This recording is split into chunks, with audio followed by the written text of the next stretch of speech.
The stories of this night that have been passed down to us through the many generations include a central conflict that's woven within them. The conflict between Peter and Jesus, and the consistent back and forth tension that's there.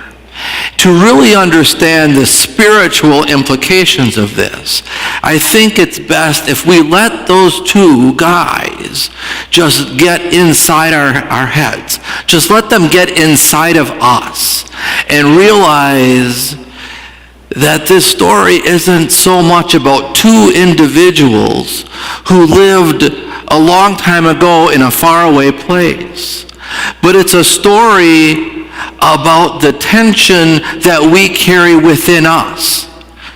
The inner conflict we have, the two hemispheres of our own brain, the two voices in our own head, torn between the power of our earth, or what we'll call temporal power, and divine power.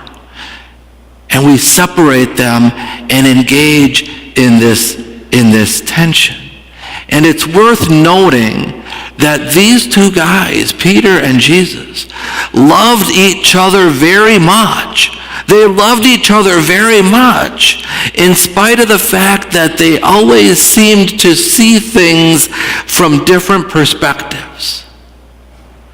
So first, we have this story of washing the feet, and Jesus goes to wash Peter's feet, and we know what he's doing. We know the upshot of the lesson that's to be learned, this idea that we are to live lives of servitude and serve one another, all others. But he comes to Peter to wash Peter's feet, and Peter will have none of it. No way, Jose. I don't think we all realize that sometimes Peter called Jesus Jose. But he says, no way, you're not washing my feet. And we say the same thing. See, Jesus had this perspective of the need to let go of all conventions of power and hierarchy and put yourself in service. And Peter clung a little bit to that earthly hierarchy and said, no way. As do we, because I gotta be honest. If Pope Francis or even Sister Marla showed up at my house and said, I'm here to clean your bathroom, I would say, I don't think so. No way. We're not going to have it. See, Jesus represents this voice in us that tells us all people are created equal. All people are created as expressed images of God's own self. All people share in that divinity, and we all need to serve one another. And Peter represents that voice in us that says, not so fast. I kind of like the social order.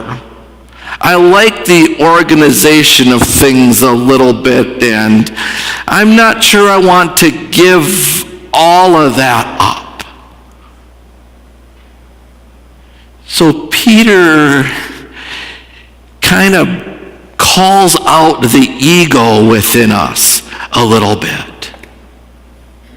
The second instance, which happens later in the story this evening, is in the garden when the soldiers come to arrest Jesus.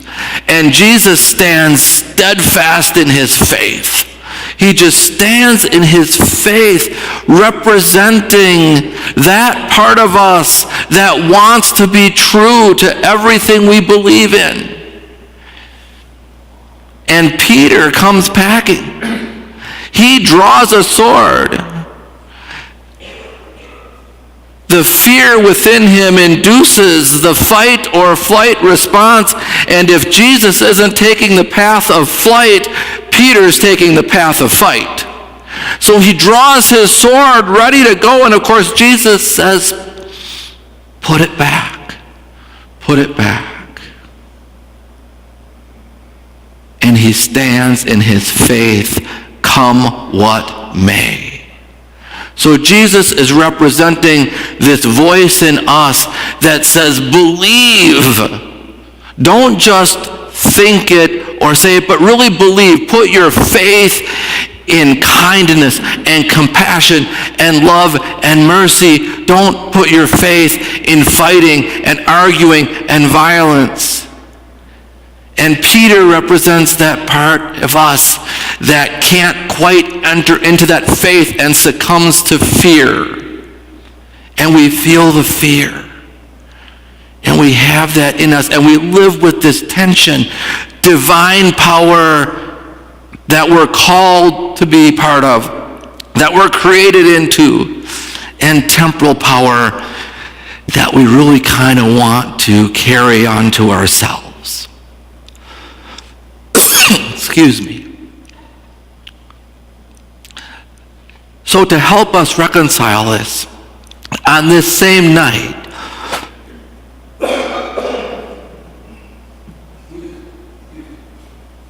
it chokes me up. Doesn't it choke you up? On this same night, Jesus gives us Eucharist. He gives us the strength of his body, the essence of his blood. He says, look, I know you can't reconcile this in and of yourself, so I will give you me. Carry that within you. Because as long as we try to live as individuals, as long as we try to carry it all within ourselves and upon ourselves, we can never defeat ego and fear. We give into it every time. We make ourselves the center and we make ourselves important. But when we enter into that holy communion, and we are all part of that holy communion, when we enter into that wholeness, that body, that blood, that strength, that wisdom, that essence, that presence of Christ's own self expressed in the body of Christ gathered here, then and only then are we able to enter fully into that divine power of true peace and true love.